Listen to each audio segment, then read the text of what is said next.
রোগীর মতোই রুগ্নদশা কুষ্টিয়া সদর হাসপাতালের। যত্রতত্র ময়লা আবর্জনা থেকে ছড়াচ্ছে দুর্গন্ধ।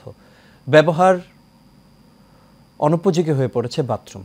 আর সেবা নিতে এসে ভোগান্তির অভিযোগ তো রয়েছে। দেশে বিভিন্ন সেক্টরে পরিবর্তন এলেও কুষ্টিয়া সদর হাসপাতালের অপরিবর্তিত দৃশ্যপটে ক্ষুব্ধ রোগী ও রোগীর স্বজনরা। আল আমিন খান রাব্বির ক্যামেরা হাসিবুর রহমান রিজুর রিপোর্ট জানাচ্ছেন সানজিদা হক। কুষ্টিয়া ২৫০ শয্যা বিশিষ্ট জেনারেল হাসপাতালের বাথরুম এখন ময়লার ভাগাড়। একই দশা হাসপাতাল ভবনের ভিতরেও। যত্রতত্র ময়লা আবর্জনার কারণে ছড়াচ্ছে দুর্গন্ধ।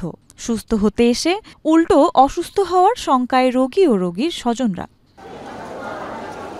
এখানেই শেষ নয়, সেবা নিতে এসে দুর্ভোগে পড়া রোগীদের অভিযোগ, গুরুত্বপূর্ণ ও জরুরি চিকিৎসার টেস্ট করতে হয় বাইরের ক্লিনিক ডায়াগনস্টিক সেন্টারে। এখানেও রয়েছে ক্লিনিক মালিক ও কতিপয় চিকিৎসকদের সিন্ডিকেট। এছাড়া পর্যাপ্ত সিট না থাকার অজুহাতে নোংরা মেঝেতেই নিতে হয় চিকিৎসা।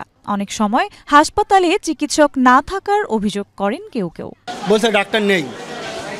আমি বললাম ডাক্তার নেই, ভিতর থেকে যদি আমাকে নিষেধ করে তাহলে আমি টিকিট কাটবো না। ডাক্তার নেই তাহলে আমি চলে যাব। আপনি চেম্বারে চাকরি করেন, আপনি চেম্বারে যান, সাধারণ জনগণ হয়রানি করবেন না প্লিজ। কথা ঠিক আছে ভাই, আর হবে না এরকম। যদি খালার আমরা 20 টাকা দিই তাহলে আমারে ঢুকবি, আর যদি টাকা না দেয় আমার লাইনে 2-4-5 ঘন্টা বসে থাকতে হবে।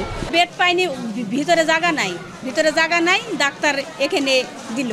লাইট নেই, তার হচ্ছে গরম ফ্যান নাই, তার হচ্ছে টয়লেটে গেলে বা টয়লেট ভরা, খুব কষ্টকর ব্যাপার।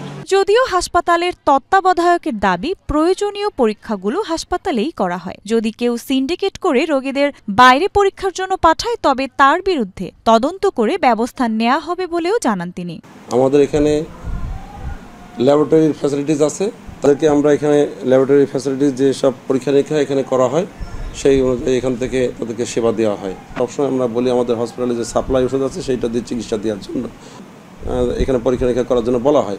যদি এরকম এর মধ্যে কেউ যদি বাইরে কোনো রোগীকে পরীক্ষা করতে পাঠায়, সুনির্দিষ্ট অভিযোগ পেলে তাদের বিরুদ্ধে আমি ব্যবস্থা নেব। চিকিৎসার মান বৃদ্ধি সহ হয়রানি বন্ধ ও হাসপাতালের পরিবেশ দ্রুত উন্নত করার দাবি রোগী ও রোগীর স্বজনদের।